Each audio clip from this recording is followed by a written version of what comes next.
iRacing has been slowly and steadily improving NASCAR 25 since the launch of a game. They've dropped a few patches here and there addressing some of the major issues that have been wrong with the game, but there are still a lot of things that really bug me, and I'm going to show you guys one of the major problems with this game that I hope we can see fixed this year, but at the very latest, hopefully it's fixed by the time they release NASCAR 26. When NASCAR 25, as everybody knows, we have a rating system. iRacing uses the data that they have to pretty much dynamically update the drivers and how they're going to perform at every tracks with how they do in real life. And obviously there's some sort of rating system in every NASCAR game we've ever had, because obviously there has to be a way to determine who's up front and who's not.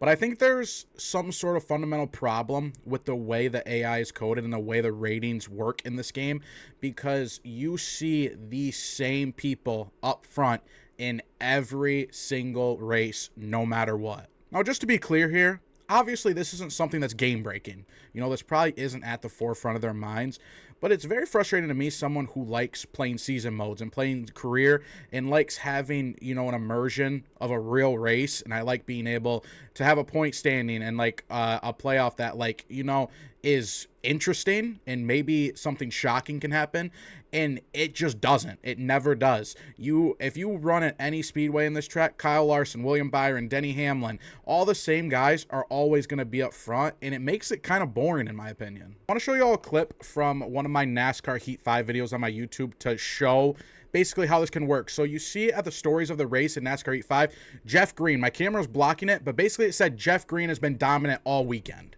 For all the youngins out there, Jeff Green was not a front of the pack racer. He was very average at best, and in this game doesn't have high ratings at all.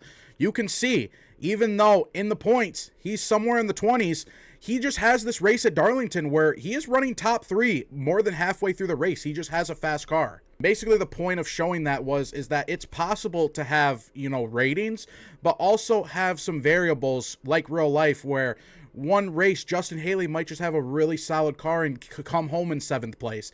But in NASCAR 25, that just isn't allowed to happen. I just really think it would enhance the gaming experience if sometimes, you saw Daniel Suarez running up front at Atlanta, or if sometimes you saw Austin Dillon just randomly decide to turn it up at Richmond. I think it would make the game a lot better, and it's something that I definitely think they should look into.